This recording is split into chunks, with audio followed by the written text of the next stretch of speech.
The lights in the studio were cool and calm until Shannon leaned forward, his voice sharpening like a blade. "You ever feel like someone close to you set you up?" he asked. Not to the camera, but to the silence. No laughter, no skip, no jokes, just tension. And one name sat at the center of it all, like a bomb waiting to explode. Shaquille O'Neal. What began as a private disagreement was now boiling into public warfare. Viewers had noticed the shift. Little jabs, snide comments, social media posts that didn't name names but didn't need to. The tone had changed. Shannon's usual calm was gone. And now he wasn't hinting anymore. He was naming. "I know what loyalty looks like," he said on his live podcast, eyes burning. And what Shaq did, that ain't loyalty. The chat blew up. Screenshots flooded in. Clips resurfaced. Suddenly there was context, text messages, old interviews. And one particularly telling moment from an NBA reunion episode. Shaq had allegedly fed the media a story about Shannon behind the scenes, then showed up in public acting like it never happened. The betrayal wasn't just personal, it was calculated. And Shannon had receipts. A close source revealed what tipped him off. A leaked DM thread showing Shaq responding to a post before it ever went live. How would he know? Unless he'd helped write it. Unless he'd made sure it landed first. That was the moment Shannon connected the dots. The narrative had been orchestrated, danned. He was the target. This wasn't just shade, Shannon snapped. This was sabotage. Cross-sports media. Reactions poured in. Some defended Shaq. Others went silent. But those who knew both men said this wasn't about petty drama. This was deep. A former friend turned strategist. A quiet rivalry that had finally cracked open on camera. One clip resurfaced of Shaq smiling during a debate just as Shannon got cut off on air. At the time, no one noticed. Now, fans were rewatching everything with new eyes. Was that moment planned? Was someone working behind the scenes to undermine him? Shannon's tone hardened even more. You don't mess with someone's credibility, man. You don't sell somebody out so you can sit a little closer to power. And that was the heart of it, not jealousy, not drama. Power, Shaq's brand was global. Commercials, endorsements, inside the NBA. He had reach, influence. He could make a phone call and change a headline. Shannon knew that. And now, he believed that influence had been used against him. Insiders say there was one final blow that pushed Shannon to go public. A private call that was accidentally recorded where Shaq allegedly admitted to tipping off a reporter to keep the heat off his own name. The audio hasn't leaked yet. But those who've heard it say it's damning. And now, Shannon's done playing nice. He's demanding accountability. If you think I'm scared to lose a friend to keep my integrity, you don't know me at all, he said. The story is far from over. Receipts are still coming and both men are circling the ring. This time, it's not just about basketball. It's about betrayal and the world's watching. The backlash came fast and it came loud. Within hours of Shannon's call-out, social media lit up like a fuse. Hashtags trended. Clips of Shaq dismissing Shannon on air were chopped and reposted. Twitter became a battleground. Fans took sides. But what really shocked people? The silence from Shaq. Not a denial. Not even a cryptic emoji. It's just nothing. And in this business, silence is a statement. Behind the scenes, insiders began to whisper. Apparently, this wasn't new. According to one former producer, Shaq had been planting narratives for years, using his charm, his clout, and his media leverage to control perception. You never go against Shaq, the source said. It's not unless you're ready for war. But this time, the war had come to him. Shannon, never one to bluff, doubled down. On his next broadcast, he showed a screenshot. No names, just timestamps. A post published before the public leak. It had matched the time Shaq had liked a tweet teasing it. Coincidence? Unlikely. Fans were already dissecting the digital trail. Then came the bombshell. A former journalist dropped a message thread anonymously. It showed a PR handler allegedly tied to Shaq's team guiding a blogger to take aim at Shannon using a personal story from over a decade ago. The message was clear. Dig into Shannon's past. Spin the narrative. Shannon hadn't even seen the full story break yet, but he had the receipts. Because someone on the inside had switched sides. That's when it stopped being drama. This became a calculated takedown. And now, it's collapsing. Shaq's team reportedly scrambled. It's quiet damage control, off the record calls, and a flagged. Memos circulated among media contacts. No comment on the Shannon Sharpe situation. But it was too late. The narrative had slipped out of their hands. And Shannon. He wasn't waiting. I've had to fight for everything, he said, and I won't let power rewrite my story. The weight of his words wasn't just aimed at Shaq, it was a warning to the entire system. Because this wasn't just about two men beefing.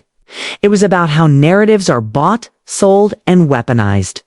It was about how real ones get pushed out when they don't play along. And now, it's receipts still being leaked, clips being dissected, and sources speaking anonymously. One thing's clear. Shannon Sharpe isn't backing down. And Shaq. He's running out of time to respond. By the third day, the energy had shifted. What started as a spark between two icons had grown into a full-on cultural firestorm. News outlets picked up the story. Shannon Sharpe versus Shaq. Brotherhood or betrayal?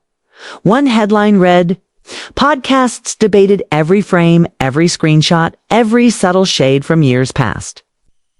And the deeper people looked, the more cracks they found. Suddenly, fans weren't asking, did Shaq set him up? They were asking, how long has this been going on? A former co-host came forward anonymously and added more fuel to the fire. Shannon always had to prove himself in those room. Shaq. He just walked in and owned it. And people didn't like that Shannon wasn't willing to play the role. That role, silent, smiling, safe, was never Shannon's lane. And now, everyone could see the price he paid for not playing along. The fallout was public. One major sports brand pulled back from a campaign featuring both men. Not canceled, just paused indefinitely. That's all it took. Everyone in the business knew what that meant. And behind the scenes, lawyers were already reviewing NDAs and internal communications. Because if any part of the alleged setup involved contracts or commercial damage, it wouldn't just be about friendship, it'd be about legal consequences. And then, like a final move in a chess game, Shannon dropped a quiet bomb. He posted a single sentence to his story. Play with me again. I've got more. No tag, no name. But everybody knew. Now the tension is unbearable. People are refreshing timelines, waiting for the next shoe to drop. The receipts he's holding, they're still sealed. But the message is loud. There's more. And it's bad. The culture is watching. The media is frozen. And the silence from Shaq's side, it's no longer strategic. It's suspicious. This isn't just a rift. It's the unraveling of an empire built on brotherhood, and the receipts are being pulled one by one. Shannon said what he said. And now, he's daring the other side to respond. The silence finally cracked, but not how anyone expected. No press release. No sit-down apology. Just a short, awkward laugh during a podcast guest spot. Shaq brushed it off. Man, I don't know what Oon's talking about. Y'all believe everything on the internet? The host chuckled nervously. Viewers didn't dot it. Wasn't denial. Wasn't even defense. It was dismissal. And to anyone watching closely, it reeked of something worse than guilt arrogance. It's the kind that only comes when someone believes they're too big to fall. But the public had already shifted. That casual smirk landed like a slap to the face of everyone who had watched Shannon bleed out the truth in real time. This wasn't beef. This was betrayal, dressed up in humor. Shannon didn't respond with words. Not yet. But his team moved. Strategic leaks. Quiet calls to journalists. And suddenly, people started talking. A former showrunner from a major sports network hinted that this wasn't the first time. Shaq had iced out someone behind closed doors. Another insider claimed there was a pattern one that stretched back over a decade. Then, late that night, a new clip hit social media. It was blurry. Lori's probably captured from a screen during a Zoom call. But the audio was clear. Shaq's voice, talking to a team member. Make sure that segment airs first. He's getting too much shine. Gotta balance the frame. Balance the frame. It sounded harmless to outsiders. But to media people, that phrase had weight. It meant spin him down. Adjust perception. Take someone who's rising and slow them down. Within minutes. Hashtag balance the frame was trending. And this time, even Shaq's usual defenders paused. This wasn't hearsay anymore.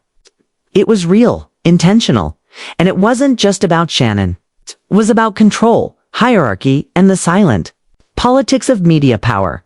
What made it worse? That clip was from over a year ago. Which meant this wasn't reactive, it was habitual. Long planned. It's probably executed before. And for the first time, fans weren't divided.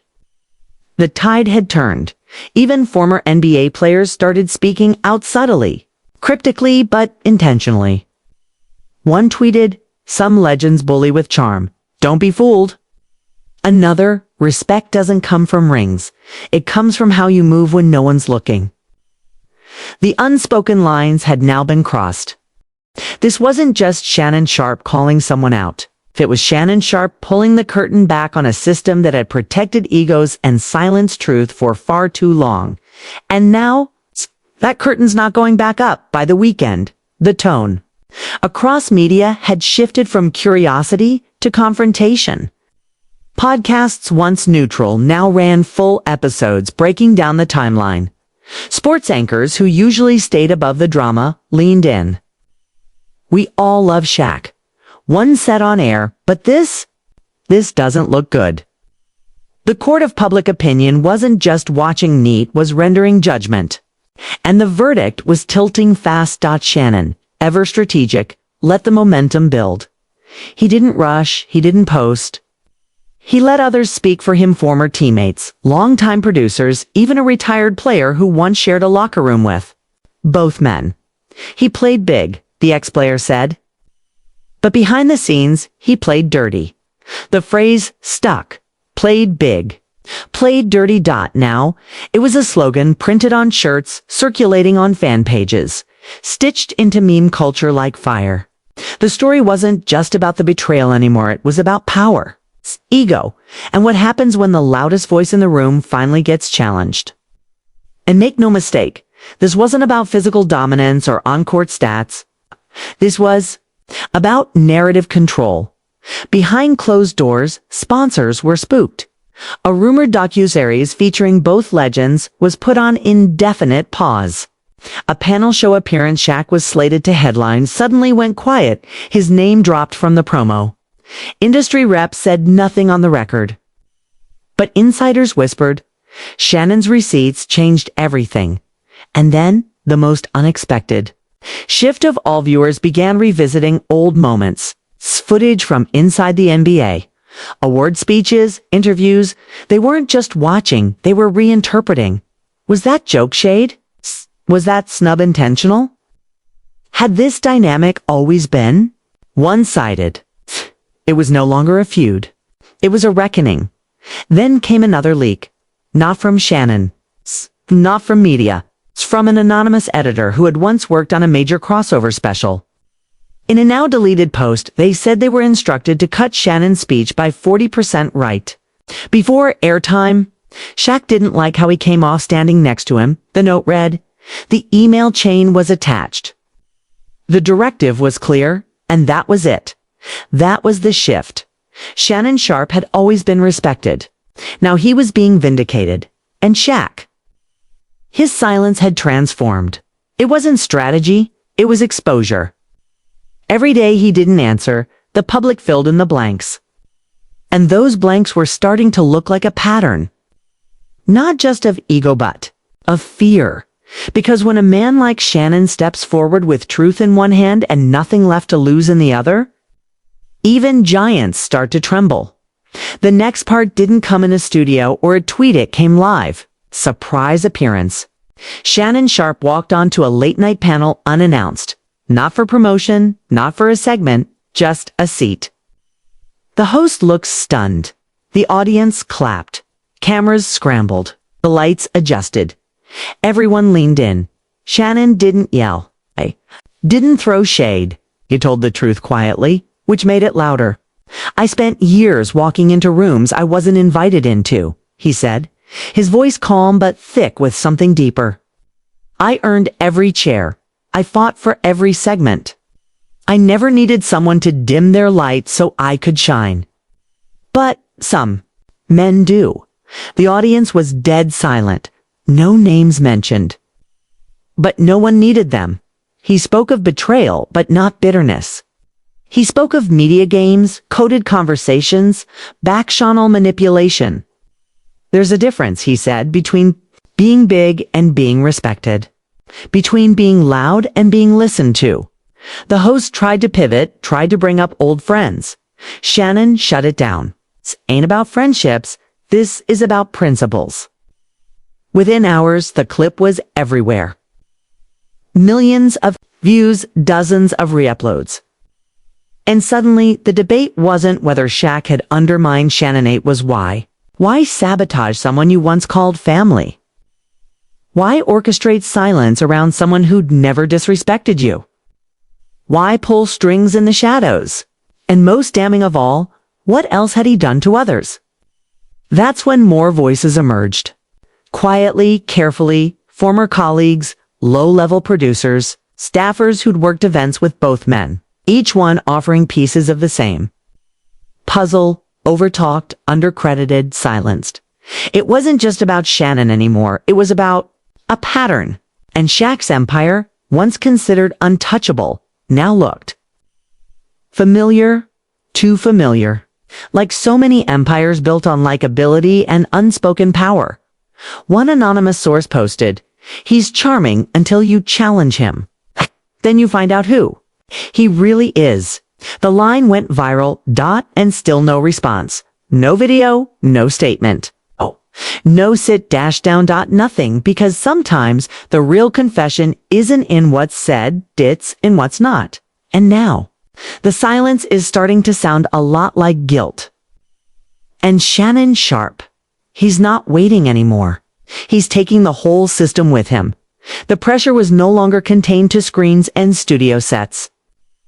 It had spilled into boardrooms, brand, offices, and internal calls where executives once gushed over Shaq's marketability. Now they whispered. They used words like risk exposure, optics, and brand fatigue. Because when the public begins to question the foundation of someone's charm, advertisers don't wait for proof, they pull. One major tech brand, once proudly partnered with Shaq, suddenly postponed a campaign shoot. The reason? Creative. Direction change. But insiders confirmed it had everything to do with recent headlines. Another sponsor reportedly added a morals clause mid-contract renewal, one they hadn't enforced in over a decade. His name wasn't removed yet, but the message was clear. You're no longer untouchable. Meanwhile, Shannon moved with deliberate silence. No grand follow-up. No media run. Just stillness. He understood something that shook the system once. Truth has momentum. You don't chase it. Just let it breathe. And it was breathing everywhere now. On talk shows, in locker rooms, in barbershops. The public wasn't debating anymore. They were reevaluating, because this wasn't just about two men. It was about how the industry protects its favorites, silences its challengers, and weaponizes brotherhood as a shield against accountability. Then came the next crack in the wall. A leaked calendar from an elite network production team, one that showed Shaq's appearance being replaced last minute. The guest that filled the spot, a younger analyst often compared to Shannon. The message didn't need decoding. The industry was repositioning. But the part that stung the most, came from the fans. Comments began flooding under Shaq's old videos. Not hate, disappointment. I used to look up to you. Turns out the loudest laugh hides the sharpest knife. You tried to dim a real one? The emotional shift was seismic. Shannon, in contrast, was being framed as the unlikely hero, the man who finally dared to speak the quiet part out loud. The receipts were never about pettiness. They were a record, a survival kit, and now a weapon that no one could ignore. Shaq's team scrambled once more, not to apologize, to pivot. Rumors of an exclusive Talal surfaced, an attempt to regain control of the narrative. But by now, no carefully worded script could erase what people had already seen, already felt. Because this wasn't just about facts. It was about trust. And trust, once broken, doesn't repair with jokes. Now the world wasn't asking what Shannon would do next. Think we're asking who'd be brave enough to follow him. Because if this could happen to someone at his level, how many others were quietly buried by the same machine? The era of silence was cracking, and one voice, clear, measured, unshaken, was leading the break. The storm entered its quietest and most dangerous phase. No more leaks, no more tweets. Just silence so sharp it hummed. That's when the audience shifted from entertained to alert. When silence this loud follows a firestorm, it means only one thing. Something bigger is moving behind the scenes. Shannon wasn't on air. He wasn't at public events. He was gone, but not absent. Sources close to his team hinted that he was working quietly, precisely. A legal team had reportedly reviewed every contract, every call, every agreement tied to the network that had allowed the sabotage to happen unchecked. It wasn't about one man anymore. It was about systemic complicity. And for the first time, media insiders were worried, not just for Shaq, but for the executives who had laughed when Shannon was dismissed, ignored when he was sidelined, and stayed silent when they saw it happening in real time. Then, something small but seismic happened. A respected journalist, known for avoiding sports drama, dropped a single post. The most powerful men in the room always underestimated the quiet ones. She didn't tag anyone. She didn't have to. That post was followed by an anonymous op-ed, written by a former show producer, describing the culture behind the cameras as a fraternity built on intimidation and silent deals. One paragraph stood out. I watched a man fight for airtime, fight for respect, fight through rooms designed to shrink him. And when he refused to bow, they punished him behind the scenes. The dam had broken. And now it wasn't just Shannon. Speaking it was everyone who had ever been muted for being too direct, black, too outspoken, too principled. And yet, Shaq remained silent. But silence, by now, had lost all its protection. It didn't look strong. It looked cornered, and in the vacuum, something even more dangerous began to rise. Collective memory. People remembered interviews, body language, awkward studio moments that used to seem like banter, but now looked like manipulation. One video compilation went viral. Clips of Shannon being cut off, dismissed, laughed at, overlaid with timestamps, receipts, and the cold silence of his co-host. The comments didn't ask questions anymore. They issued judgment. We let it happen. Held it in for years. And we laughed. This wasn't just a fall from grace. This was a mass awakening. Because when a man like Shannon Sharpe stops protecting the room, when he puts his career, his name, and his legacy on the line to burn the playbook, he's not just burning bridges, it's burning the entire stage. And in that fire, the audience finally saw who was standing and who was hiding.